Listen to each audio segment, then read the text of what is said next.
Panorama Sardo, in collaborazione con Cofimer, il primo consorzio di garanzia collettiva fidi a sostegno del terziario, in Sardegna.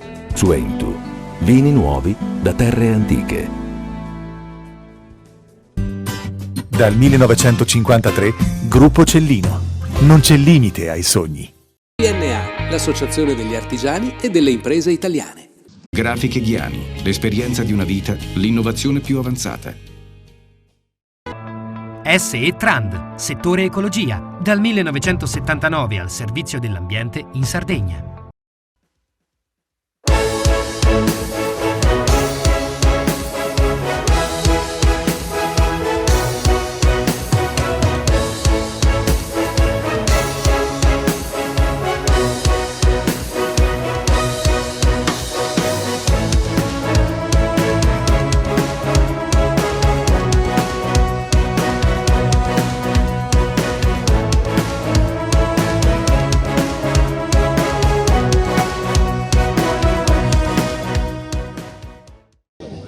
Caro Valerio, siamo in una di quelle occasioni che fanno capire che un po' si è ripartiti, che un po' ci sono vitalità nuove, ci sono energie, ci sono le istituzioni che si avvicinano al territorio. Siamo nel quartiere che lega Ismirrionis con San Michele, sì, perché di questo si tratta, alle falde di Sadduchessa. Siamo con l'assessore alla pubblica istruzione del Comune di Cagliari, Marina Adamo, da pochissimo in sele, e le facciamo un in bocca al lupo di incoraggiamento.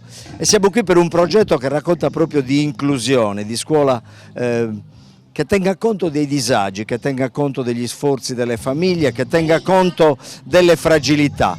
Assessore, una bella festa questa alla Collodi.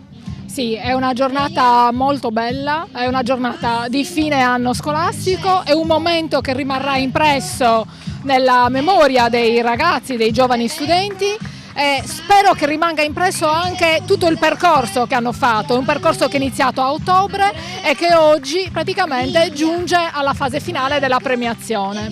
I valori di questo progetto sono appunto l'inclusione, la possibilità di offrire a tutti, veramente a tutti, quelli che sono, offrire e trasmettere quelli che sono i valori dello sport, il valore del fair play, il valore di fare squadra. Questo progetto è frutto di una collaborazione, la collaborazione tra le scuole, l'AICS, gli studenti universitari che hanno svolto un'azione di tutoraggio e che quindi si sono affiancati agli insegnanti e agli studenti, ai giovani studenti. Quindi, per rimanere in un linguaggio prettamente sportivo, la squadra vince. Di conseguenza aiutare, anche pensare di aver aiutato soltanto un bambino che vive una situazione di disagio o fisico o a prescindere educativo, ad avvicinarsi allo sport, per me è una grande soddisfazione. Spero e credo, perché questa è la mia volontà, che questo sia soltanto uno dei primi passi che noi faremo seguendo questa direzione. È una traiettoria tracciata e noi la porteremo avanti per progetti futuri sempre più di collaborazione. Assessore, lei ha citato intanto la memoria, che è un ultimo valore da tenere presente in maniera materiale e immateriale. I ragazzini ricorderanno di questo percorso iniziato ad ottobre, dell'attenzione della municipalità, del fatto che il progetto è su scala nazionale, l'AICS lo recepisce da un'indicazione della Presidenza del Consiglio dei Ministri. Poi diceva lei si arriva alle fragilità, alla socializzazione. Cosa le piacerebbe che in memoria rimanesse a questi bambini e alle loro famiglie?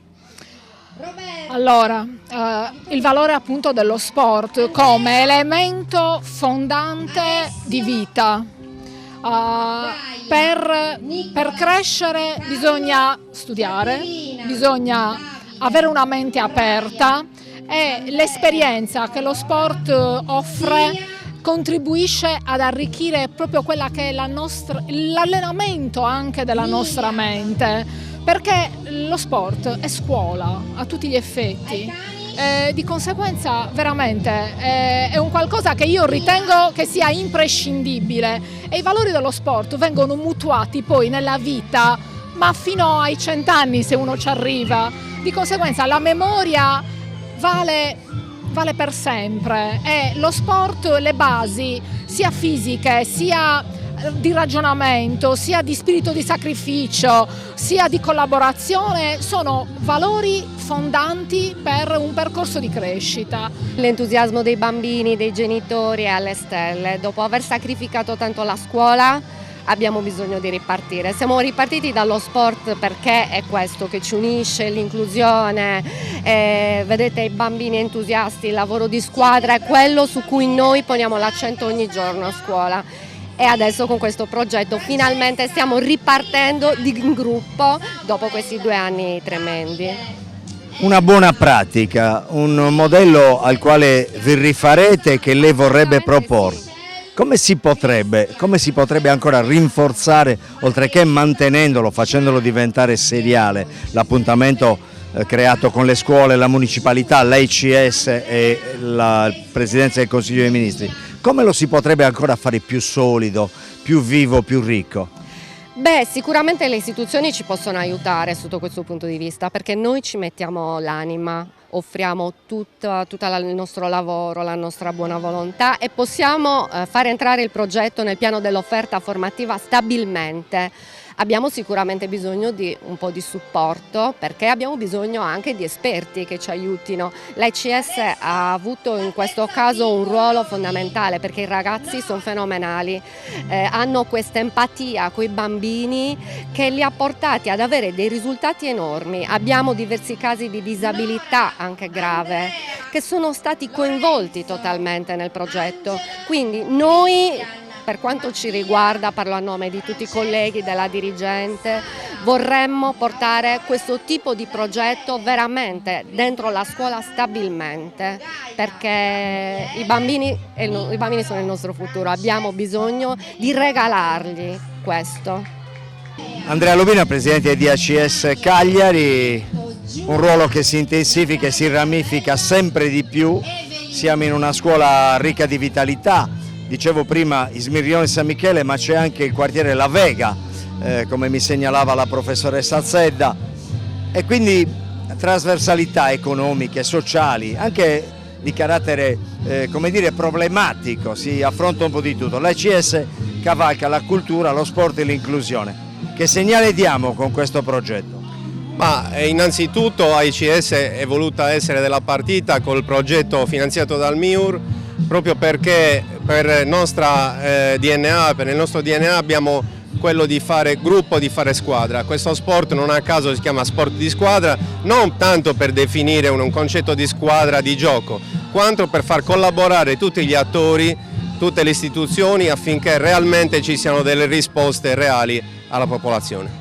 In un quartiere come questo, in una scuola peraltro molto innovativa e avanzata, si avverte una grande energia, c'è questa voglia di ripartenza e ACS l'ha saputa cogliere? ACS è in pista da subito per cercare di dare uno strappo, strappare appunto l'inerzia di quello che era accaduto dopo la pandemia. Le scuole sono certamente un laboratorio di grande energia, noi ci siamo nei limiti delle nostre capacità, cerchiamo di fare il massimo possibile. Quali sono i numeri di questa manifestazione? Allora, questa manifestazione ha dei numeri significativi, sono oltre 300 bambini che hanno partecipato delle seconde e terze classi e devo dirvi che abbiamo avuto un grandissimo aiuto da parte del personale dirigente scolastico e insegnante. Ovviamente una manifestazione di questo tipo si ha l'auspicio che si ripeta, che si rinforzi, che coinvolga anche altri quartieri della città. Avete già in mente qualcosa? Allora, le scuole e le direzioni didattiche ci stanno chiedendo supporto anche per il prossimo anno scolastico, noi ci stiamo adoperando, stiamo cercando di individuare dei canali di finanziamento che possano essere utili allo scopo. AICS lavora anche sul territorio oltre Cagliari. Cosa sta accadendo per quanto riguarda appunto l'inclusione, le scuole, ma anche lo sport amatoriale? Allora, sono due linee parallele, una è quella dell'inclusione, del lavoro nelle scuole, delle periferie, dove AICS è presente in diversi comuni della Sardegna, dove esegue dei progetti simili a questo. In altre situazioni per lo sport amatoriale c'è una grandissima difficoltà dovuta al fatto che le associazioni sportive dilettantistiche sono state falcidiate dalla pandemia e in sostanza non hanno energie economiche da devolvere per la ripartenza.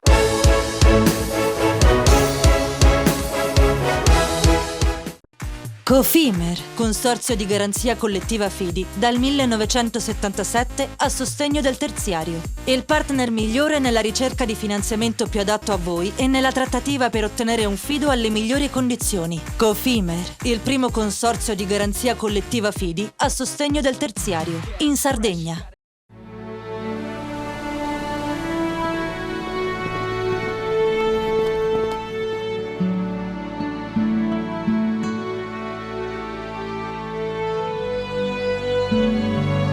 Nel cuore della Sardegna esiste un luogo dove natura e bellezza si incontrano. È qui che nascono i vini della cantina Suentu.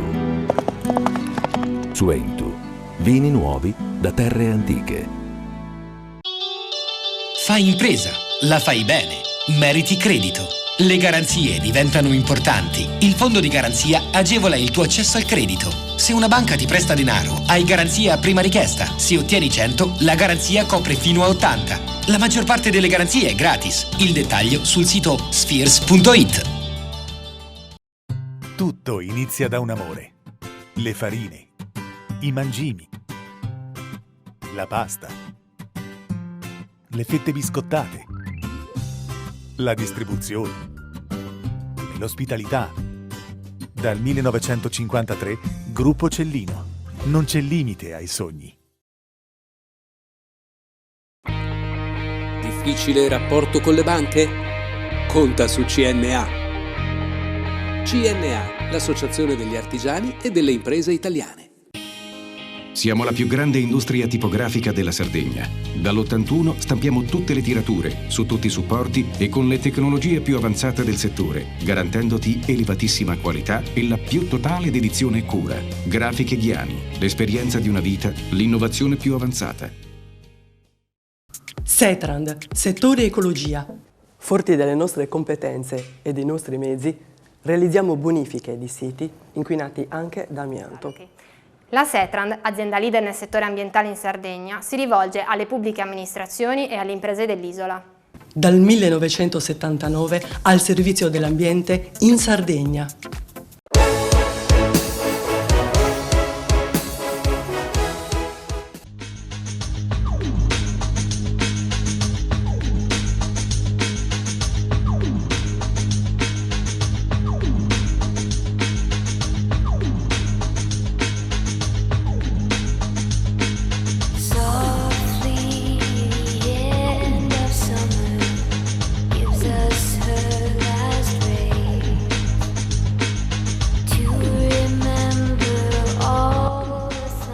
In località Pitulongo si affaccia sul golfo di Cala Saccaia con vista sull'Isola Bianca, 80 camere, 4 stelle, 30 dipendenti ed una clientela esclusivamente internazionale. È l'ultimo gioiello del panorama ricettivo della Gallura. Oggi si chiama Hotel DP e riemerge con l'intervento di una nuova proprietà ed un profondo restyling dalle ceneri dell'albergo Alessandro dopo la chiusura di qualche anno fa per importanti difficoltà finanziarie. Di una nuova struttura ricettiva nell'area del ricco nord-est della nostra regione. È una nuova coraggiosa scommessa dell'imprenditore cagliaritano Maurizio De Pascale, presidente regionale di Confindustria e della Camera di Commercio di Cagliari e Oristano, e già proprietario a Olbia Centro dell'Hotel Hilton.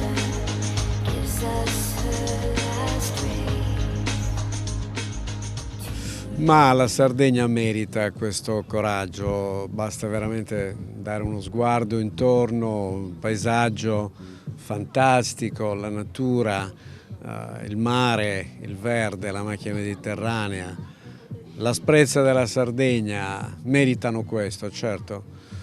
È in questo momento che bisogna dare un senso alle attività di un imprenditore. Nel fine settimana è arrivato il presidente nazionale di Confindustria Bonomi. Che sensazione ha avuto? È preoccupato? Ci sono soluzioni per risolvere il problema energetico? Beh, la preoccupazione è grande, molto grande. Improvvisamente è come se ci fossimo svegliati, ci siamo resi conto che in casa abbiamo pensato al dolce, al condimento, ma poi ci manca il pane, ci manca la pasta, ci manca la carne. In Italia abbiamo dismesso la produzione primarie, tra cui anche l'energia. Ecco, oggi ci ritroviamo a pagare l'energia delle somme impossibili da sostenere. E abbiamo invece una industria di trasformazione che è ancora comunque la seconda in Europa.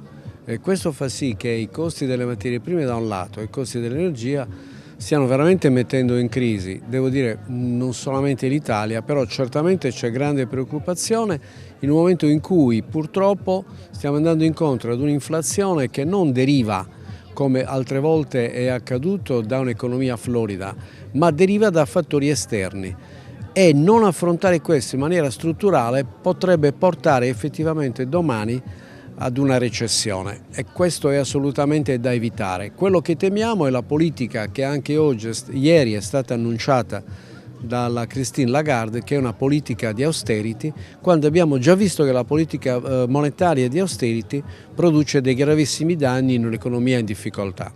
Nel frattempo è in via di riconoscimento concreto l'insularità della Sardegna. Questo che cosa vuol dire?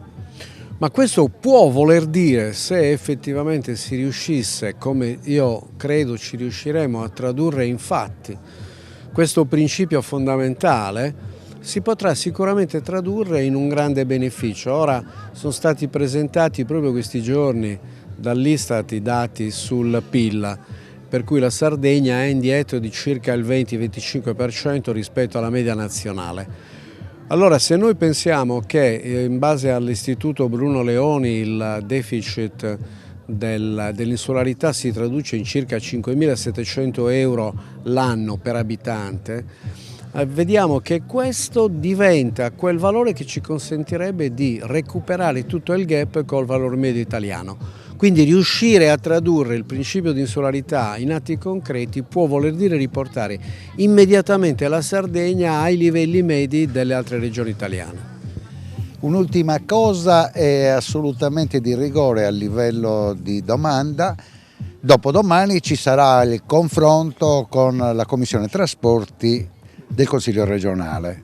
Sul tavolo il progetto di Maurizio De Pascale di un grande aeroporto regionale, in modo da potersi poi confrontare con le compagnie con un'unica soluzione.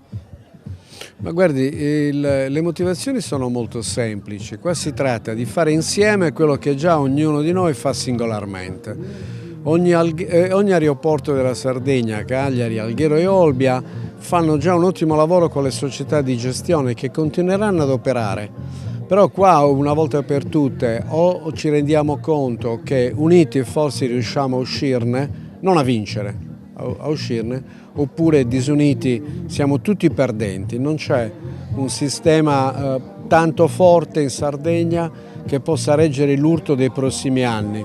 Oltre al fatto che gli investimenti che l'ENAC, ente concedente, non dimentichiamoci che nessuno degli aeroporti è di proprietà né dei sardi, né dei cagliaritani o degli olbiesi o degli algheresi, ma sono tutti aeroporti in concessione che prevedono l'obbligo di investire, e nei prossimi anni sono oltre 100 milioni di investimento che 3 aeroporti sardi devono attuare.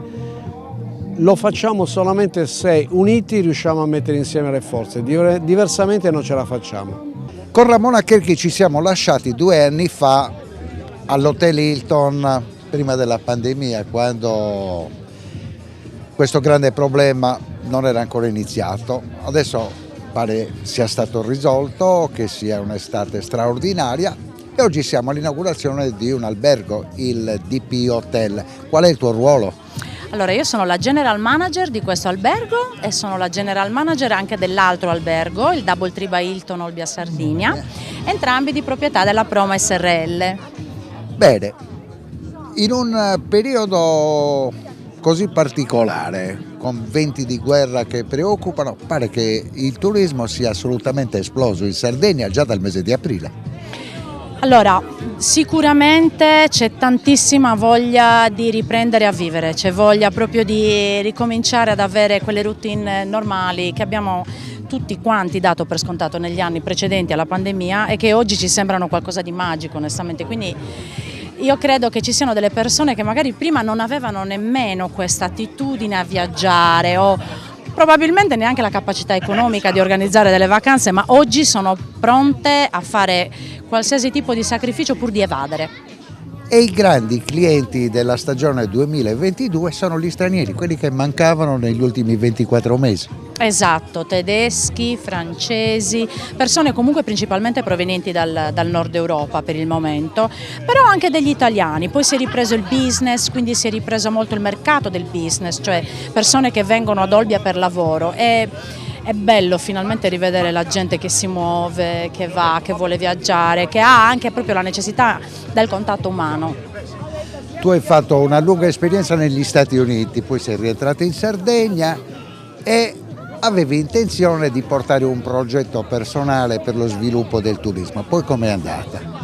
Ci stiamo lavorando, per il momento è un progetto ancora in fase embrionale, però a breve vedrà la luce sicuramente.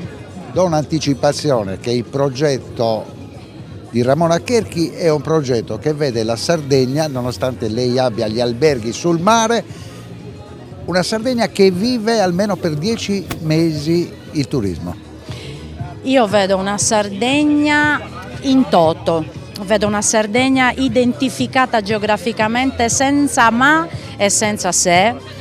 Vedo una Sardegna valorizzata e stagionalizzata, non destagionalizzata, stagionalizzata, perché ogni stagione deve avere il suo valore, deve avere i suoi prodotti, deve essere declinata commercialmente, comunicata verso i corretti mercati e valorizzata per ciò che realmente vale. E purtroppo noi sardi ancora non ce ne siamo accorti. Fabio Fiori, che è presidente degli albergatori di Olbia che continua a crescere in termini di strutture ricettive e anche a recuperare delle strutture che erano andate in difficoltà. Devo riconoscere che Olbia ha delle risorse, delle energie direi infinite, ha un trend sempre positivo. Passano gli anni ma Olbia davvero incrementa sempre e questo è un fatto che ci deve fare anche ragionare. Il turismo, la gallura, il fatto che questa terra faccia da locomotiva all'intera Sardegna, questo insomma deve essere preso come spunto, io dico. E la forza di Olbia di trascinare il resto della Sardegna, a mio parere deve essere premiato, ecco, deve essere sicuramente tenuto in buona considerazione. Adesso le chiedo una conferma su una voce di corridoio che è emersa nel corso di questa serata di festa. La più grande struttura in termini di ricettività, il GeoVillage, potrebbe essere salvato in tempi brevi dal consorzio industriale. Mi chiede un commento? No, le chiedo, è possibile? Beh certo, ci sono. Allora, quando le istituzioni assieme intravedono una possibilità, una strada, tracciano una strada, vuol dire che hanno già ragionato, vuol dire che hanno già tracciato un percorso. E le persone che adesso governano queste istituzioni non sono gli ultimi arrivati, sono persone che sanno il fatto loro abbastanza e dunque io credo che bisogna ascoltarli molto bene e bisogna vedere qual è la filosofia che li ha spinti e qual è il ragionamento dietro che li ha spinti a fare queste valutazioni. Sono sicuro che sia una strada percorribile e sono sicuro che sia una strada che porterà a buoni risultati.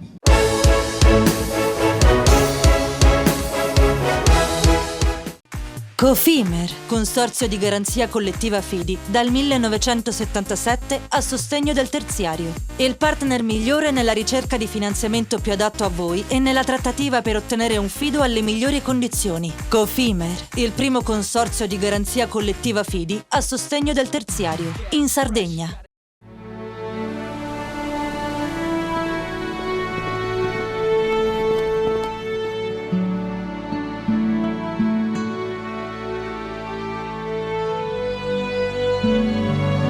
Nel cuore della Sardegna esiste un luogo dove natura e bellezza si incontrano. È qui che nascono i vini della cantina Suentu. Suentu, vini nuovi da terre antiche.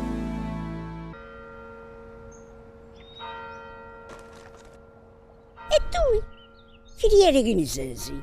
È nata la pasta Ercole.0, l'unica di filiera sarda al 100%, certificata dal grano alla tavola. Scopri il nuovo gusto Cellino nel tuo supermercato di fiducia.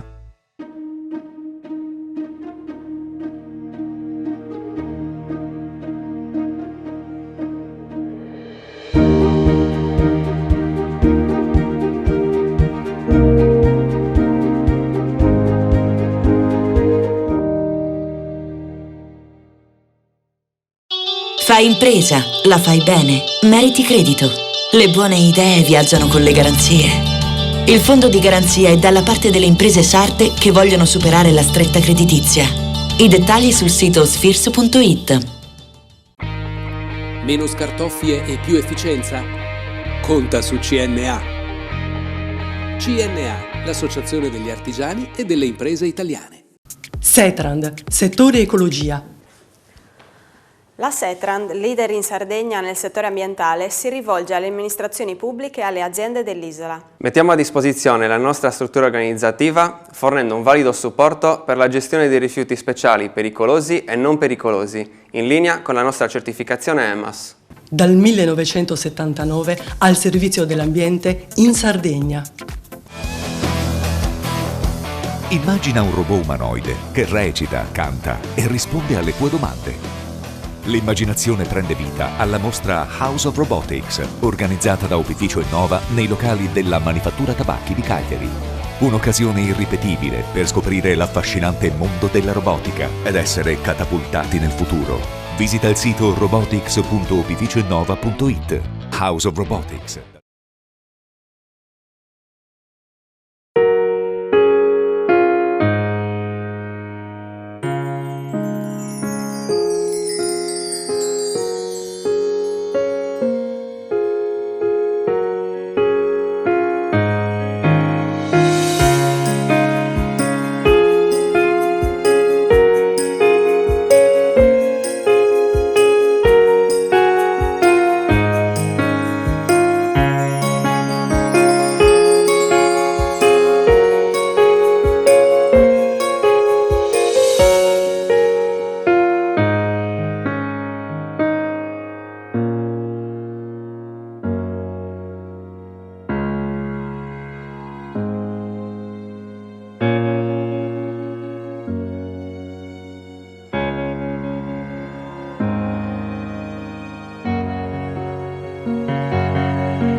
Pensare che solo un anno fa sarebbe stato impensabile un discorso di questo tipo.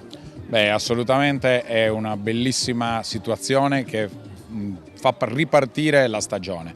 Siamo nel pieno di un anno di vera ripartenza del turismo e quindi eventi come questo ci servono anche per ritornare a quella normalità che obiettivamente avevamo perso. Quello che è più importante nella stagione 2022, ne parlavamo anche con Ramona Cherchi, è il grande ritorno degli stranieri. Beh sì, finalmente abbiamo numeri da parte dell'Europa in particolare, ma anche stranieri un po' più lontani come gli americani che stanno scegliendo la Sardegna. Quindi questo aggregato ai numeri degli italiani che confermano la scelta dell'isola per le loro vacanze estive ci porta ad una stagione che ritorna ai numeri molto vicini a quelli di un anno normale. Qual è stato il consiglio di Federalberghi a centinaia di colleghi che sono in difficoltà in quest'estate per il personale? Beh, è chiaro che occorre un investimento in qualità delle risorse umane, dobbiamo lavorare pian piano per far sì che si possa vivere di turismo anche in Sardegna. È ovvio che la stagionalità è un limite, ma noi abbiamo necessità invece di tutelare i nostri lavoratori in modo che riescano ad avere una prospettiva di carriera all'interno dell'ospitalità nella realtà sarda. Il progetto Estate 2022 quando andrà a concludersi?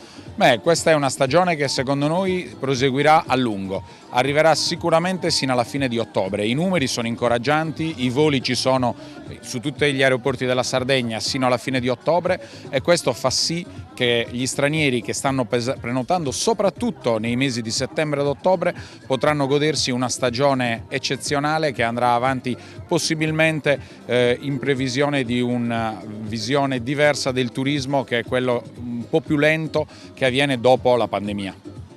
Presidente Manca, un'ultima cosa, dopodomani in Commissione Trasporti si parlerà del caso aeroporti della Sardegna. Qual è la posizione di Federalberghi?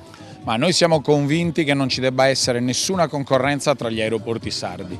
Il coordinamento è l'obiettivo minimo, ci sono partner industriali, è ovvio che vanno analizzate e tranquillizzate le parti sociali, siano esse imprenditoriali o appunto sindacali, ma il progetto deve avere un respiro più alto. Non si può pensare che la Sardegna venga divisa in zone, ma invece il ragionamento deve essere sempre e comunque dell'intera isola. Con Agostino Cicalò vogliamo proiettarci verso il futuro, perché voci di corridoio dicono che state organizzando subito dopo l'estate un autunno in Barbagia straordinario, capace di recuperare i 2 anni della pandemia. È vero? Beh, l'auspicio è questo, evidentemente dopo 2 anni di difficoltà, il primo anno della pandemia assolutamente chiuso tutto. Il secondo anno della pandemia, cioè l'anno appena passato, abbiamo recuperato un po' con qualche comune che ha iniziato a ridare un po' fiato alle trombe. Finalmente il 2022 dovrebbe essere l'anno della ripresa con una grandissima voglia, devo dire, l'abbiamo già visto già dagli eventi della primavera. Hanno partecipato 15 comuni che uscivano da una situazione difficile e tutti con grande entusiasmo e con grandi risultati, con una presenza molto importante dei visitatori. Quindi adesso autunno dai primi di settembre, che sarà ancora un po' estate ma poi diventerà autunno, ci sono tutti, hanno già aderito tutti quanti 32 comuni, quindi riprende il circuito in pieno. Parliamo adesso della stagione. Agostino Cicalò abbandona i panni di Presidente della Camera di Commercio di Nuoro. Come sta andando la stagione turistica 2022?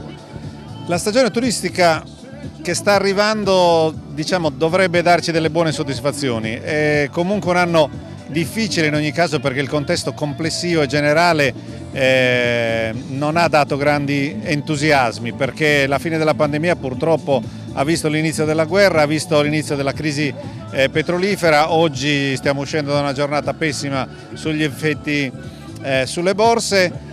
Però il mercato internazionale, che è quello che ci è mancato in questi 2 anni, ha ripreso a girare, ha ripreso direi anche bene nel mese di maggio e sta andando bene nel mese di giugno. Ora siamo veramente confidenti che in luglio e agosto notoriamente ci danno grande soddisfazione.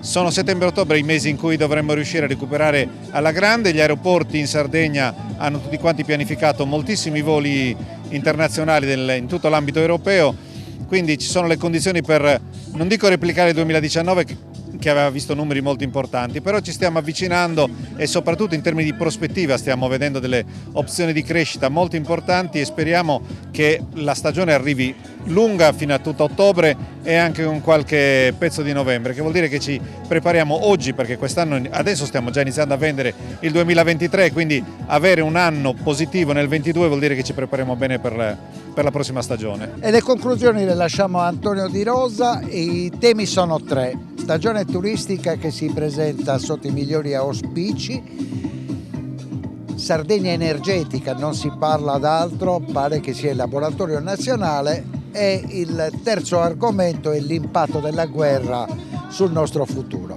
Partiamo dal turismo. Il turismo, se c'è una stagione che dovrebbe essere positiva al 100% è questa. Speriamo che non ci si metta dentro qualcosa di inopportuno. apriamo le porte a tutti i turisti, sia i sardi che tornano nella loro isola a trovare parenti e amici, sia quelli che vengono dall'Italia continente e dall'estero. La Sardegna è accogliente, bisogna fare il possibile per aumentare il flusso turistico, lo so, alcuni dicono di no, invece si sbagliano, perché significa ricchezza e flusso economico per un'isola che ne ha bisogno. Tema energetico, abbiamo 2 zone della Sardegna, parliamo del Sulcis dove si sta iniziando a preparare le prime torri offshore, e poi c'è una grande resistenza di un'altra parte della Sardegna molto vicina a questa, la Gallura Posada, dove la popolazione si oppone. Il pensiero del direttore? Il pensiero del direttore è che la Sardegna, i sardi devono decidere se vogliono l'energia o no.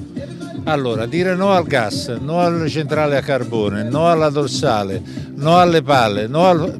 insomma non si può dire no, bisogna scegliere, perché si rischia di non accendere più la luce se si continua così. Bisogna essere seri e parlare con i governi regionale e nazionale e portare il gas naturale in Sardegna, che è la cosa più importante. Secondo, Soseratos, se Lula riuscirà ad avere dalla Comunità Europea, dall'Unione Europea, la sede di questo centro che studieranno i campi gravitazionali, sarà una cosa clamorosa, sia in termini economici, sia in termini di sviluppo, sia in termini di formazione, e qui ci saranno gli scienziati a Lula, gli scienziati più importanti al mondo, che verranno qui a studiare queste onde gravitazionali per sapere le vere origini dell'universo. Queste sono le cose importanti. Volata finale, parliamo della guerra.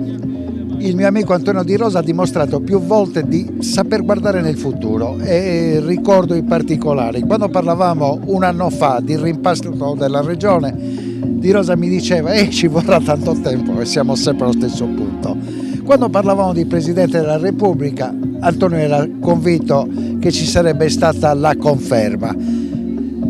Come veniamo fuori da questo grande problema del confronto tra Russia e Ucraina? Guarda, la guerra è difficile da interpretare, perché la volontà di Putin è quella di conquistare una parte dell'Ucraina, ma come si è visto e si è letto nelle interviste che rilascia, lui non vuole recinti attorno alla vecchia Unione Sovietica, alla Russia, vuole allargare i suoi confini e tornare a quello che era l'Unione Sovietica. Non è possibile, non glielo consentiranno, e io spero che ci sia un cambio della guardia e che la Russia si avvicini al mondo occidentale come modo di porsi, come intensità nei rapporti, sviluppo dei rapporti.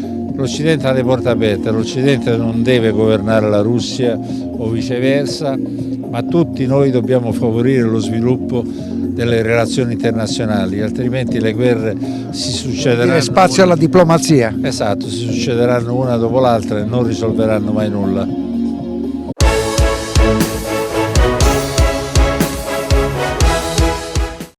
Cofimer, consorzio di garanzia collettiva Fidi, dal 1977 a sostegno del terziario. Il partner migliore nella ricerca di finanziamento più adatto a voi e nella trattativa per ottenere un fido alle migliori condizioni. Cofimer, il primo consorzio di garanzia collettiva Fidi a sostegno del terziario, in Sardegna. Nessuno lotta per la tua impresa? Conta su CNA. CNA, l'associazione degli artigiani e delle imprese italiane. Siamo la più grande industria tipografica della Sardegna. Dall'81 stampiamo tutte le tirature, su tutti i supporti e con le tecnologie più avanzate del settore, garantendoti elevatissima qualità e la più totale dedizione e cura. Grafiche Ghiani, l'esperienza di una vita, l'innovazione più avanzata. Tutto inizia da un amore. Le farine, i mangimi, la pasta, le fette biscottate, la distribuzione e l'ospitalità. Dal 1953, Gruppo Cellino. Non c'è limite ai sogni. Fai impresa, la fai bene, meriti credito. Non c'è solo il credito bancario. Con i mini bond e le cambiali finanziarie coperti dal fondo di garanzia, i tuoi progetti trovano nuovi investitori che credono in te. Contatta Spheres.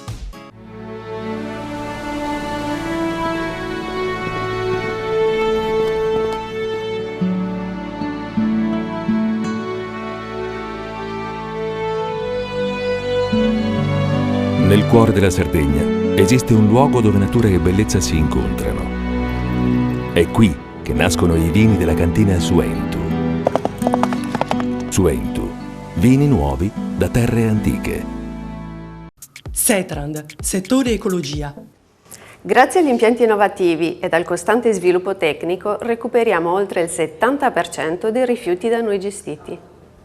La Setrand, azienda leader nel settore ambientale, si rivolge alle pubbliche amministrazioni e alle imprese dell'isola. Dal 1979 al servizio dell'ambiente in Sardegna. Immagina un robot umanoide che recita, canta e risponde alle tue domande.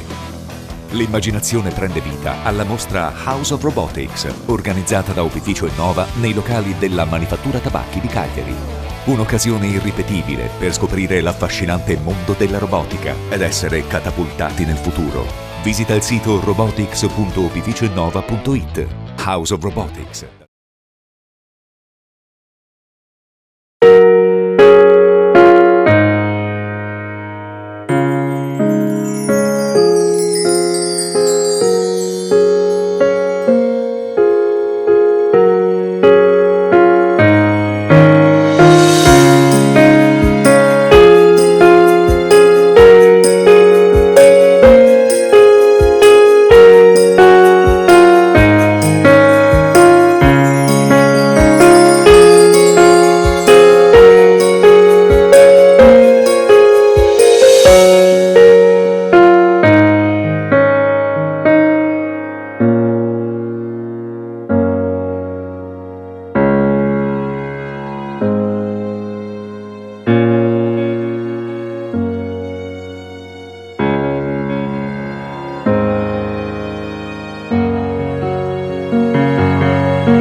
Quest'anno, dopo l'interruzione del 2021, in occasione del congresso nazionale della Società di Ecografia Ginecologica e Ostetrica, Cagliari ospita il 10° corso della Young Donor School of Ultrasound, la scuola internazionale che è presente con oltre 150 centri nei 5 continenti ed ha lo scopo di insegnare, migliorare e scambiare informazioni scientifiche e cliniche sull'ecografia in ostetricia, ginecologia e perinatologia nei paesi più avanzati ed in quelli in via di sviluppo. I lavori si svolgono in 8 sessioni. Nel corso dell'evento i temi più caldi e innovativi della medicina materno-fetale e perinatale, la ricerca, l'esperienza, i saperi che insieme offrono garanzie di assistenza e di cure alla donna del terzo millennio. Buonasera Valerio, siamo in diretta, siamo al Regina Margherita di Cagliari per un evento che scomoda la grande medicina, la ricerca, l'esperienza, i saperi che si mettono assieme e offrono garanzie di assistenza, garanzie di cure alle donne che portano avanti con naturalezza, come è prescritto appunto dalla natura, dal concepimento al parto, a quelle che hanno qualche altra difficoltà.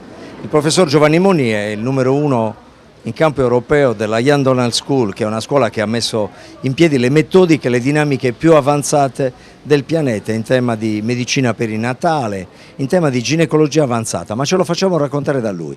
Professor Moni, qual è l'importanza di aver ripreso i lavori nel suo settore in presenza? Beh, sicuramente è molto importante, prima perché c'è più possibilità di movimento e di stare a contatto con soprattutto quelli che vengono dall'estero, e quest'anno noi abbiamo 15 stranieri dei più importanti al mondo che vengono a Cagliari per illustrare le più importanti e principali novità nel campo della medicina prenatale, nel campo dell'ecografia, nel campo della riproduzione assistita, nel campo della medicina perinatale, che è quella branca della medicina che va dell'ostetricia e ginecologia che va dal prima del concepimento fino al parto e al neonato. Quindi è molto importante perché questo non solo permette gli scambi più importanti vis-à-vis in persona, ma anche perché permette poi di socializzare, cosa che per 2 anni questo è stato perso. Socializzare significa anche un confronto tra specialisti, il poter come dire, mettere sul tavolo quelli che sono i casi clinici, quelli che sono gli ulteriori avanzamenti dell'asticella della ricerca. Ecco, se lei dovesse raccontare, e lo fa sicuramente da tempo, ai suoi colleghi qual è lo stato dell'arte al microcitemico, cioè l'ospedale dove da 40 anni porta avanti un gruppo avanzato, cosa direbbe? Sì, grazie soprattutto al team che lavora adesso al microcitemico. Io sono da poco in pensione, anche se lavoro tutti i giorni al microcitemico ancora, mi sostituiscono con grande attenzione e con grande capacità, portano avanti tutto quello che è sempre stato le novità e le principali problematiche nella medicina perinatale. Le novità più importanti sono soprattutto il fatto che oggi si passa da sempre più precocemente vengono eseguite le diagnosi prenatali ecografiche e invasive tramite la villocentesi al primo trimestre anziché al secondo o terzo trimestre come un tempo avveniva, e questo porta dei enormi benefici per la donna che si sente rassicurata per i 9 mesi della gravidanza.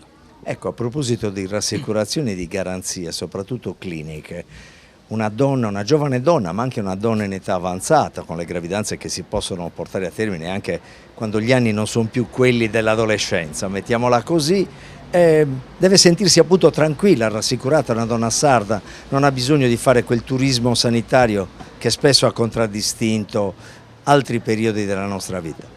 Ma diciamo che non solo al microcitemico ma anche tutti gli altri ospedali sardi sono non dico all'avanguardia, però sono su un ottimo livello di assistenza alla donna, alla paziente gravida, per cui oggi non c'è più necessità di andare fuori per poter eseguire determinati interventi che prima invece venivano praticati non solo, qualche volta anche all'estero, non solo in Italia. Un'ultima domanda riguarda il fatto che al suo convegno, a questo simposio, prenderà parte l'assessore alla sanità Mario Nieddu. Qual è la domanda legata anche all'eredità che lei ha lasciato al microcitemico? Qual è la domanda che pone all'assessore? Questa è una domanda un po' difficile, io non sono un politico, ma anche l'assessore è politico sì, ma è anche, ricordo che è un medico, quindi credo di chiedergli di essere sempre più vicino ai medici, al personale sanitario, perché soprattutto dopo 2 anni di Covid e di coronavirus il personale medico e appunto parasanitario e sanitario sono stati sulla breccia e hanno supplito a tante carenze che ci possono essere anche nell'ambiente sociale e politico. Gianni Mori è stato bravo a mettere assieme una serie di figure, di dinamiche, di scelte cliniche, assistenziali all'avanguardia. La testimonianza la dà anche la presenza dell'assessore regionale alla sanità, alla salute, all'attenzione alle persone, un assessorato che è attento al benessere della collettività. Assessore, però partiamo da un aspetto che ci ha colpito molto. Il presidente dell'Ordine dei Medici Giuseppe Chessa ci ha lasciato pochi mesi fa. Io so della sua grande attenzione per l'uomo ancora prima che per il medico, da collega, perché siete stati ragazzi e avete trascorso dei periodi importanti della vostra adolescenza, i momenti del liceo indimenticabili. Giuseppe è stato un grande per tutti noi, lei l'ha ricordato con parole di grande forza ed è un messaggio importante per i medici, perché la memoria fa forte l'uomo, la memoria aiuta a essere più solidi, più responsabili. Sì, sicuramente il ricordo di Giuseppe in me è e rimarrà sempre vivo, perché Giuseppe era un amico da oltre 50 anni, quindi come ho detto ci siamo conosciuti, frequentati, abbiamo avuto un'amicizia che ci ha legato, poi ci siamo un po' persi di vista negli anni, la professione ci ha portato su strade diverse, poi ci siamo ritrovati dopo tanti anni, ma devo dire che era come se non fosse passato tutto quel tempo. E la collaborazione con Giuseppe come presidente dell'ordine è stata veramente, ovviamente, come riscoprire quei valori comuni che avevamo da ragazzi, quindi la collaborazione leale con lui come figura istituzionale è stata veramente preziosa. Lui sarebbe stato qui con noi perché Gianni Monni gli affidava sempre almeno una sessione da moderare, tutti gli anni aveva un ruolo importante nel mettere in evidenza la funzionalità del reparto di ostetricia e ginecologia del Bruzzo. Ripartiamo da qui, lui sarebbe contento se l'assessore vedesse con vista lunga, con sguardo lontano anche questo appuntamento, il 10° momento che Gianni Monni coniuga appunto da 10 anni. Qual è l'auspicio ai suoi colleghi di ostetricia e ginecologia? Beh, ovviamente l'auspicio non può che essere quello di continuare su questa strada, perché comunque è un appuntamento decennale che sicuramente durerà nel tempo ed è un appuntamento importante perché è un appuntamento di grande livello dal punto di vista scientifico, c'è un parterre veramente importante, è un appuntamento che negli anni si è consolidato e sicuramente continuerà ancora per tanto tempo. Il momento è ovviamente complicato, la sanità sarda viene da vecchi nodi irrisolti che stanno arrivando al pettine. Le promesse a un politico, a chi si occupa anche con scienza e coscienza di amministrare il bene pubblico, è meglio non chiederle, però io gliela chiedo comunque. Qual è la promessa per questo comparto, per l'ostetricia e per la ginecologia? Cosa le piacerebbe venisse affrontato e risolto durante il suo mandato? Beh, mi piacerebbe che ci fosse nuovamente una rete di presidi per l'ostetricia e la ginecologia che fossero adeguati ai bisogni delle donne sarde. Ricordiamoci che siamo la regione col più basso tasso di fertilità e di natalità e quindi sicuramente una rete di servizi da questo punto di vista adeguata non farebbe che migliorare questa triste condizione che stiamo vivendo nella nostra regione. Per cui l'impegno, non una promessa, ma sicuramente un impegno a favorire questi passaggi, io mi sento assolutamente di farlo. Nel ricordo di Giuseppe Chessa. Soprattutto nel ricordo di Giuseppe Chessa, amico e grande professionista.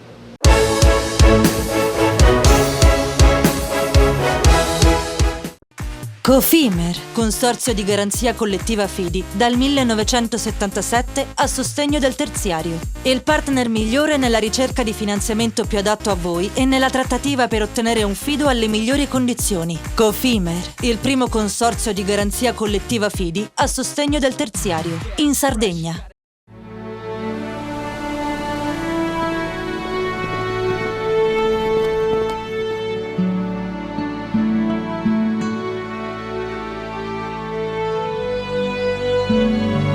Nel cuore della Sardegna esiste un luogo dove natura e bellezza si incontrano. È qui che nascono i vini della cantina Suentu.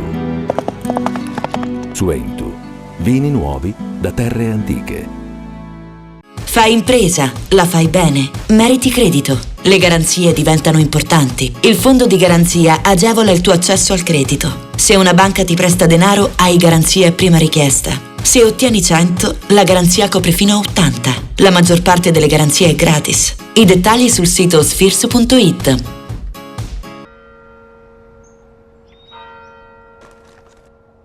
E tu? Filiere Ghinisesi. È nata la pasta Ercole.0, l'unica di filiera sarda al 100%, certificata dal grano alla tavola. Scopri il nuovo gusto Cellino nel tuo supermercato di fiducia.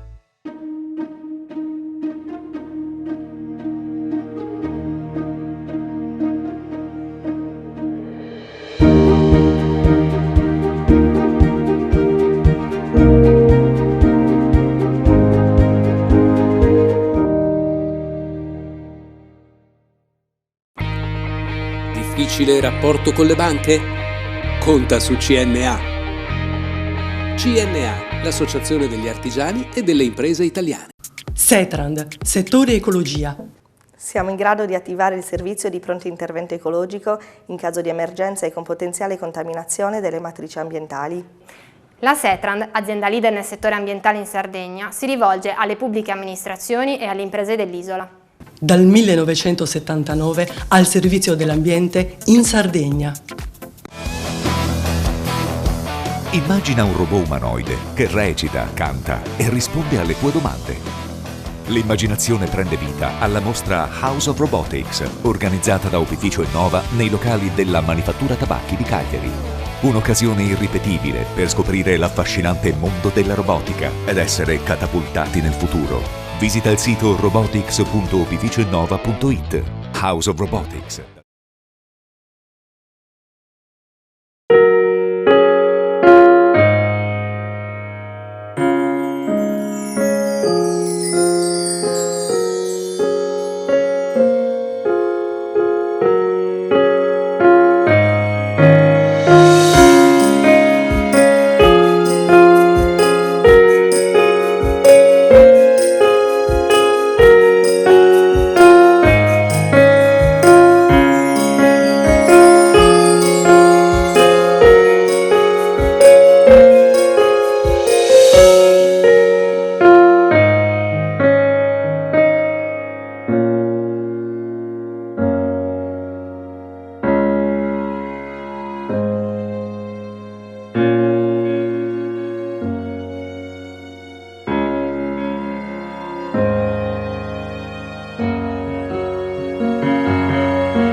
Filming Italy Sardegna Festival in programma fino al 12 giugno a Forte Village.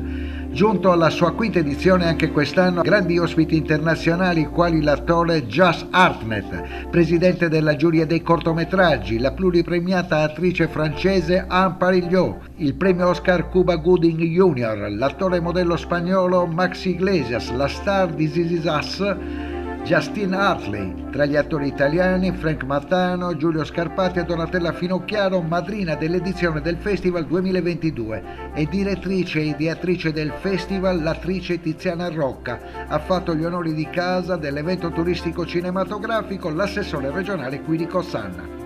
Assessore, bello quel Forza Paris, forza tutto assieme, tradotto per gli ospiti internazionali, una Sardegna che si rimette in gioco con forza, con dignità, per le sue tradizioni e per la sua storia. Quanto siete contenti di questo festival del cinema? Siamo felici perché è un festival che ci porta sul piano internazionale, su un parterre importante e la nostra specificità, la nostra identità portata a conoscenza con un parterre internazionale significa portare il messaggio della nostra cultura, del nostro paesaggio, dei nostri luoghi incantevoli e della cultura millenaria. Noi pensiamo che la cultura, quindi teatro, cinema, siano elementi essenziali per dare una chiave di svolta a quest'isola. Noi abbiamo creduto molto dall'inizio, il presidente Solinas ha creduto molto nella svolta culturale, dando il via alla più grande campagna scavi della Sardegna, sostenendo con forza le produzioni cinematografiche in Sardegna, sostenendo tutte le iniziative atte culturali, atte a promuovere il nostro territorio. Noi riteniamo che sia un elemento essenziale per portare in Sardegna un turismo qualificato, per portare in Sardegna persone che possano scegliere anche la Sardegna anche come destinazione della propria vita, del proprio progetto di vita. E quindi la cultura è sicuramente la via maestra che abbiamo iniziato a percorrere, intendiamo arrivare alla meta.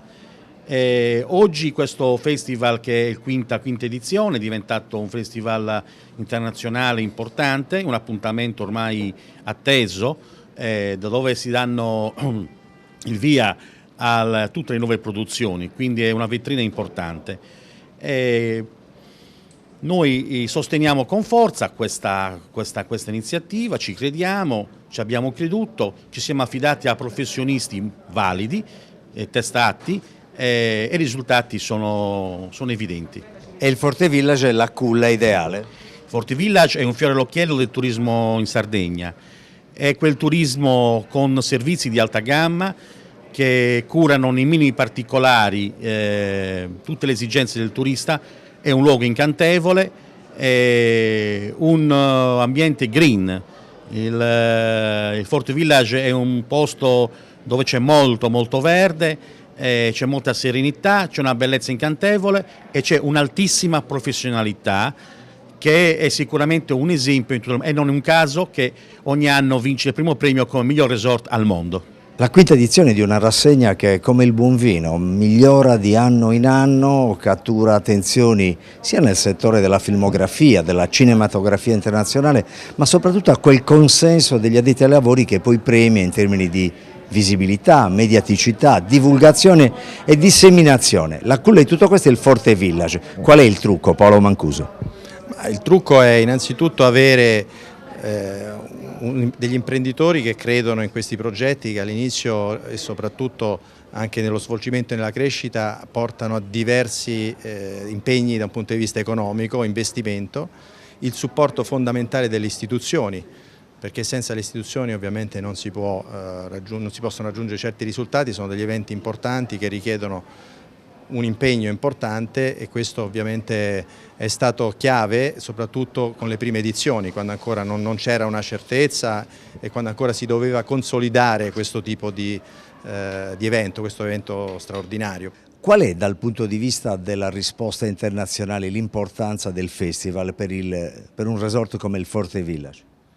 Ma sicuramente è importante, credo che sia più importante per la destinazione che per il Forte Village in sé stesso, cioè nel senso che a noi ovviamente dà lustro e alcuni ospiti illustri magari potranno anche tornare a fare le vacanze, ma la cosa importante è far conoscere la Sardegna, far conoscere l'ospitalità della Sardegna e quindi in qualche modo diventa un indotto che traina e può trainare parte dell'economia turistica della destinazione.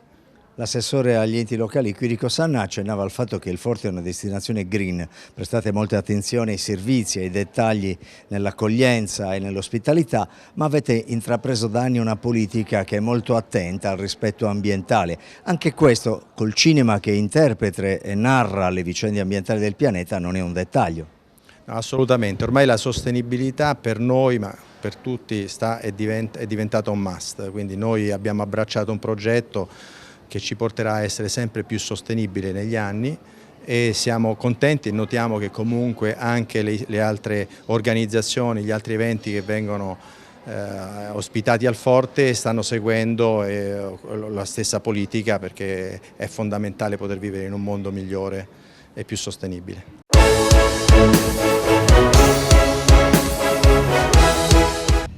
Lasciamo Mario Frongia e la quinta edizione del Festival del Cinema Forte Village e adesso parliamo invece di una 35esima edizione che Panorama Sardo ha avuto il piacere di seguire annualmente con Giuseppe Giordano che è il patron dell'Associazione Culturale L'Intermezzo, ma soprattutto di Cala Colone Jazz che esordirà venerdì 23 luglio e avrà il piacere di accompagnarci fino alla fine del prossimo mese.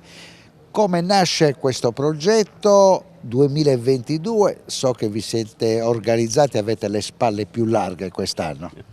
Sì, in effetti è così.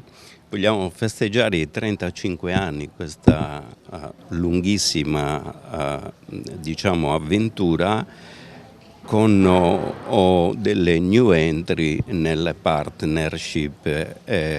Una delle più importanti è sicuramente la Coldiretti, che si aggiunge alla Fondazione di Sardegna che ci segue da 35 anni, ovviamente l'amministrazione comunale di Dorgali, la cantina di Dorgali e il consorzio, diciamo, la cooperativa del consorzio trasporti marittimi. Diciamo una sorta di sinergica rete nel territorio che è ancora di più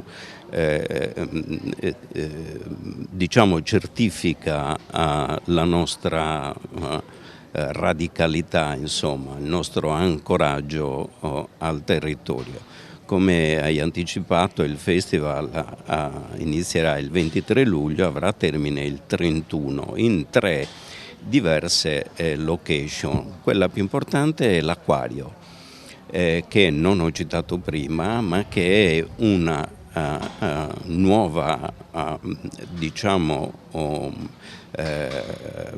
compagine che ci affianca Perché? Perché negli spazi antistanti l'acquario si realizzeranno la stragrande maggioranza degli spettacoli, ma soprattutto nella parte retrostante si realizzerà il villaggio del jazz. Come ho anticipato, gestito e curato dalla Coldiretti, quindi enogastronomia, presentazione di prodotti tipici, esposizione di libri, di dischi, eccetera. Insomma, un vero e proprio villaggio del jazz per festeggiare appunto questi 35 anni. L'altra location è la Grotta del Bue Marino, dove terremo dove si terranno due concerti, e poi un altro spazio che è quello della cantina, un nostro partner, il 25, 26 e 27 luglio, con dei gruppi che saranno in realtà frutto di una collaborazione. Per il vecchio cronista, che ha seguito sempre con grande simpatia e attenzione l'evolversi negli anni, e sono 35, lo ricordo, di Cala Canone Jazz, c'è l'osservazione che con l'ingresso di questi nuovi partner si allarga la possibilità di fare un prodotto di qualità. Io ricordo che vi hanno sempre aiutato a livello regionale, l'assessorato al turismo e alla pubblica istruzione, però l'ingresso dei partner privati è fondamentale.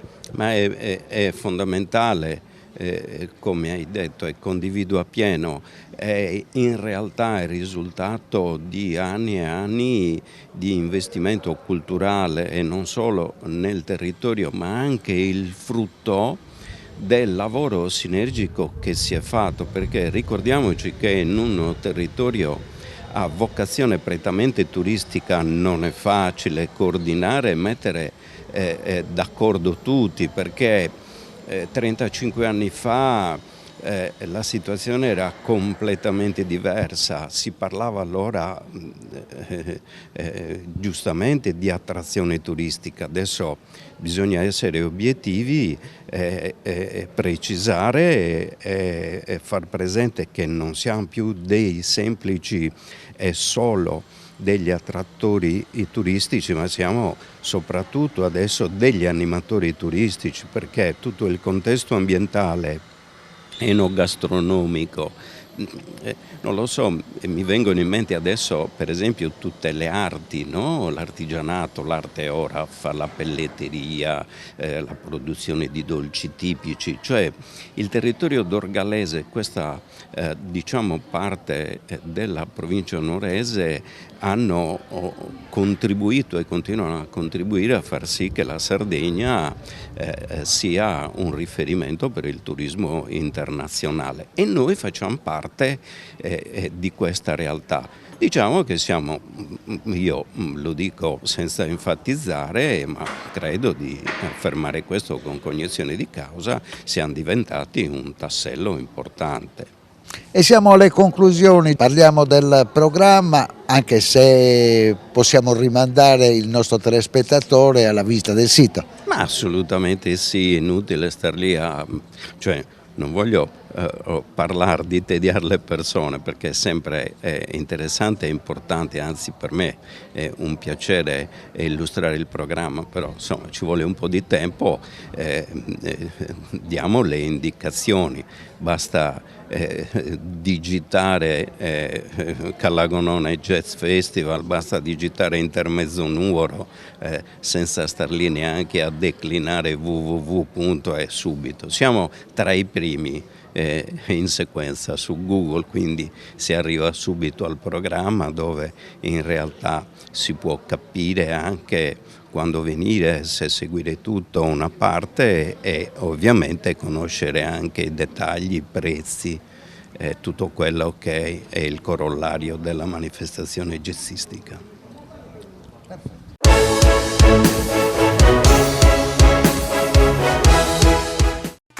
Cofimer, consorzio di garanzia collettiva Fidi, dal 1977 a sostegno del terziario. Il partner migliore nella ricerca di finanziamento più adatto a voi e nella trattativa per ottenere un fido alle migliori condizioni. Cofimer, il primo consorzio di garanzia collettiva Fidi a sostegno del terziario, in Sardegna.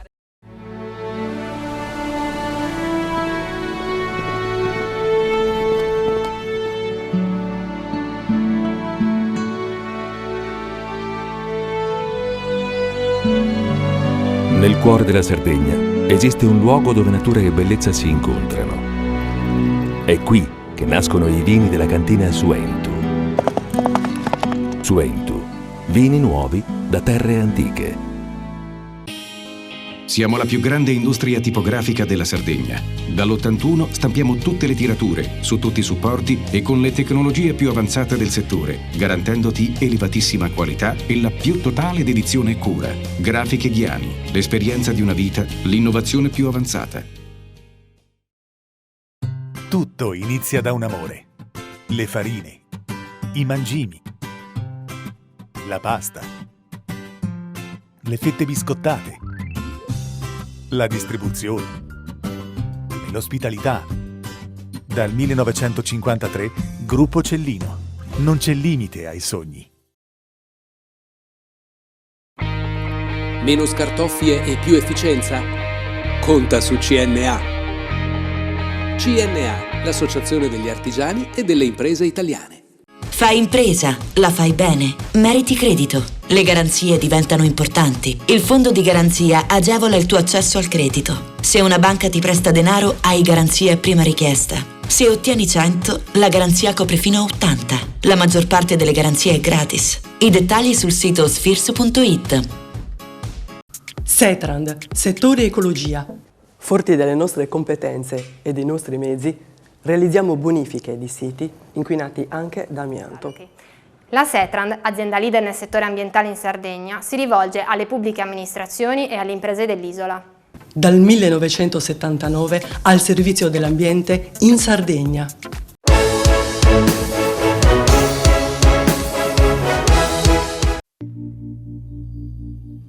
Oggi, quando guardo indietro, mi dico che Andrea Ricca mi è stato mandato dai miei genitori dal cielo perché non mi sentissi solo. Sono le ultime 3 righe del libro Mio papà, il padre dello scudetto, realizzato da Stefano Arricca.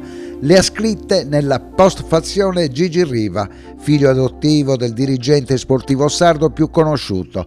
La prefazione l'ha firmata invece il presidente del CONI Malagò, che di buon'ora è sbarcato a Cagliari per dedicare un'intera giornata in Sardegna nel ricordo di un grande caro amico. Ed eccoci al protagonista Stefano Arricca, che nelle 240 pagine realizzate con la collaborazione dei giornalisti Sergio Cadeddu e Gianluca Zuddas racconta con affetto un padre che ha sempre considerato un gigante irraggiungibile, che in gioventù ha provato ad emulare sulla strada del successo fino ad arrendersi raggiunta la maturità. La lettura corre veloce, accompagnata dalla curiosità di meglio conoscere l'uomo e lo straordinario dirigente che ha preso per mano una squadra che navigava tra la C e la B per accompagnarla al debutto nel massimo campionato e poi al più clamoroso risultato sportivo mai raggiunto dalla Sardegna. Il figlio Stefano ce lo racconta dettagliatamente dall'arrivo a Cagliari da Santo Lussurgiu per studiare medicina, l'incontro con Enrico Roca che gli cambia la vita e lo trasforma prima in informatore scientifico e poi in dirigente sportivo di straordinario successo. Stefano ripercorre con dovizia di particolari tutti i passaggi della vita del padre e le sue esperienze personali, prima in fuga in giro per il mondo e poi la riconciliazione e la scalata verso traguardi ambiziosi accompagnata da qualche delusione e molti tradimenti. Abbiamo letto Mio papà, il padre dello scudetto, tutto d'un fiato, con la curiosità di chi quegli anni irripetibili li ha vissuti da giovane cronista, e ci ha colpito il coraggio con cui Stefano, nella maturità e con qualche problema di salute, abbia voluto rendere merito ad un genitore che ha amato e invidiato profondamente, perché papà Andrea non ha mai sbagliato una puntata sulla roulette della vita, e succede veramente a pochi. Un uomo piccolo di statura ma gigantesco nella visione, con un'intuizione straordinaria ha costruito una macchina perfetta. Oggi l'avrebbe potuto fare? Secondo me no. Secondo me no, ma sarebbe stato bello invece metterlo alla prova, perché all'epoca c'era ancora la possibilità di individuare, diciamo, le combinazioni, le chiavi per costruire, diciamo, un 11 e qualcuno che ogni tanto supportava la squadra titolare, ma oggi hai bisogno di rose molto più ampie, hai anche degli impegni internazionali, soprattutto se sei al vertice, che probabilmente quell'equilibrio magico che si era creato con quella squadra difficilmente ripetibile. Però Andrea già all'epoca fece, diciamo, non un miracolo, più miracoli, perché poi consolidò nel tempo tutto il percorso. Il primo miracolo è stato fatto indubbiamente nel rimanere nel Cagliari. Attenzione, perché questo è un passaggio fondamentale del libro. Andrea aveva un socio con cui condivideva un ruolo da dirigente all'interno del calcio, ma soprattutto la cosa più importante, condivideva la sua attività lavorativa. E a un certo momento, diciamo, non ho mai capito se litigando o no, questo non lo so, discute con il suo socio, ma la discussione fu che il suo socio voleva uscire dal Cagliari, dal calcio, perché portava via troppo tempo e forse anche troppi soldi. E la scommessa sulla quale poi il Cagliari ha vinto, logicamente, la consacrazione con la storia dello scudetto, è che invece Andrea è rimasto nel Cagliari. E questo ha molto stupito, diciamo, la persona con cui aveva condiviso questo percorso di lavoro. L'ha talmente stupito che si sono anche divisi nel lavoro. E Andrea è rimasto la parte, diciamo, petrolifera, corretto?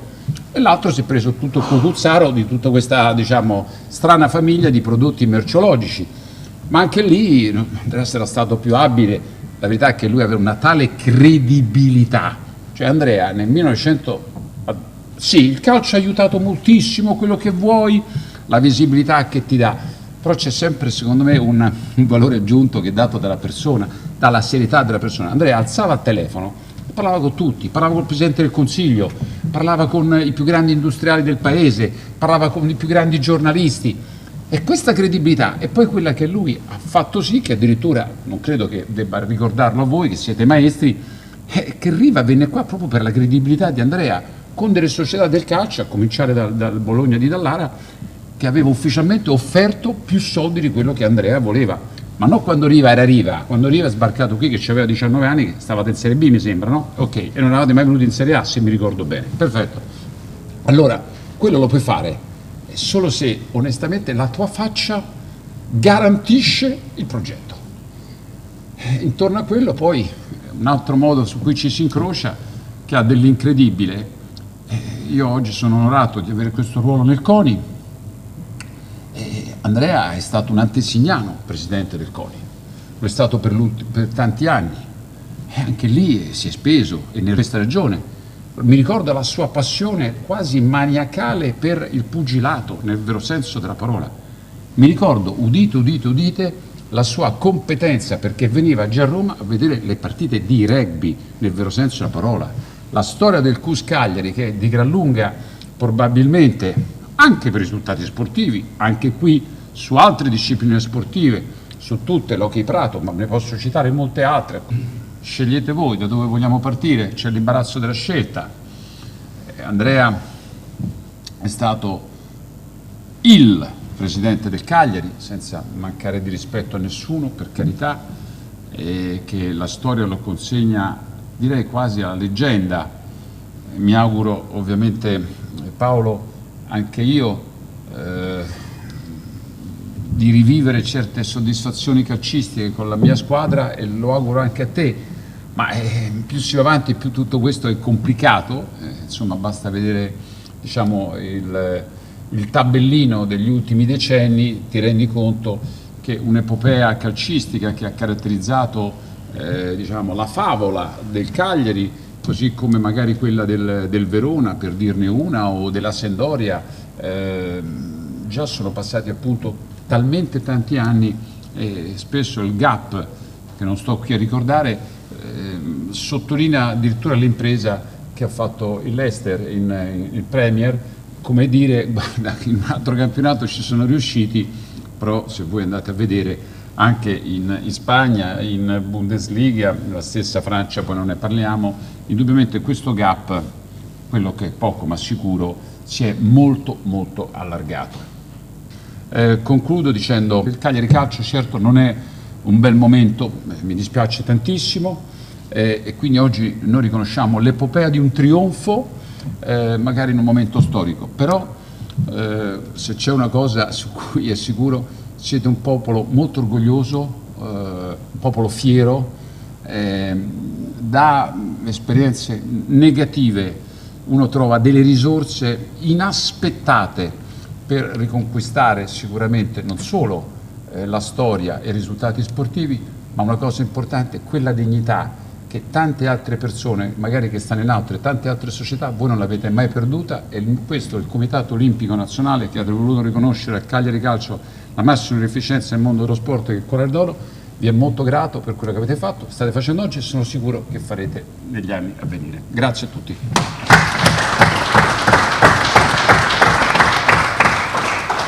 Un viaggio in compagnia di Stefano Arricca che inizia 2 anni e mezzo fa. Sì, un bel po' di tempo per cercare di mettere insieme quanti più ricordi e aneddoti possibili su una figura leggendaria per il Cagliari, per la Sardegna, direi in generale a livello dirigenziale, però vista con gli occhi di un figlio, quindi raccontata con lo sfondo di un'impresa titanica come quella dello scudetto del Cagliari, ma senza trascurare l'aspetto umano, quindi il rapporto padre-figlio, una storia di famiglia. Con un personaggio, quello di Andrea Arricca, che probabilmente meritava di essere analizzato più a fondo, perché pur essendo noto a tutti il ruolo di Deus ex machina per lo scudetto del Cagliari, per l'arrivo di Gigi Riva, per tante altre gesta storiche, probabilmente non era mai stato raccontato a 3 dimensioni. Ci è voluto un bel po' di tempo, anche perché durante i lavori per la stesura ci si è messa di mezzo la pandemia, essendoci anche una parte nel libro dedicata ai ricordi di altre persone, abbiamo dovuto fare i conti un po' con le interviste a distanza e le altre cose, insomma, però ne siamo venuti a capo e siamo riusciti ad avere le testimonianze di tanti personaggi importanti, perché quello che stupisce, che colpisce ancora a distanza di decenni della figura di Andrea Arricca è probabilmente la sua capacità di creare relazioni umane, di creare relazioni di qualità altissima, sia col più alto dirigente dell'epoca quanto con l'amico più umile, allo stesso modo e con la stessa specialità uno per uno. Tra le tante esperienze che hai affrontato da giornalista, questa a che livello la metti? Questa è stata una sfida molto interessante. Io sono sempre stato abituato a fare il cronista, quindi a raccontare quello che succede. Qui ci siamo calati nell'impresa di raccontare quello che è successo, quindi di vedere attraverso la lente del tempo. Ci sono tante cose che magari possono stupire un tifoso di oggi che non sia ben addentro in quell'epoca. Cosa ci faceva Walter Chiari a casa di Andrea Arricca a festeggiare lo scudetto? Nel libro è ben spiegato, c'era tutto un jet set italiano che seguiva la squadra proprio perché Andrea Arricca era capace di catalizzare l'attenzione di tutti e quindi ha portato davvero la Sardegna più vicina all'Italia. Papà era malato, stava per lasciarci, io in un momento che credo mi abbia sentito anche, perché gli ho detto, gli ho puntato il dito e gli ho detto: papà, io scriverò un libro su di te e anche su di me, sulla nostra storia. E lì nasce l'idea, che poi l'ho realmente, tra virgolette, metabolizzata il giorno del suo funerale. Perché lui mi diceva sempre: le persone importanti si vedono il giorno del funerale, per quanta gente viene. Ovviamente lui non le ha viste, ma le abbiamo visti tutti noi. Sembrava la messa di Natale di Bonaria. E lì ho cominciato a pensare, a mettere un po' le idee, a rimettere le idee su tutta la mia vita passata con lui. Però l'ho voluto descrivere, l'abbiamo voluto descrivere, perché poi nasce la mia idea, che si chiaramente collimava perfettamente con 2 amici che mi hanno aiutato poi a trascrivere le mie idee e tutti i miei racconti.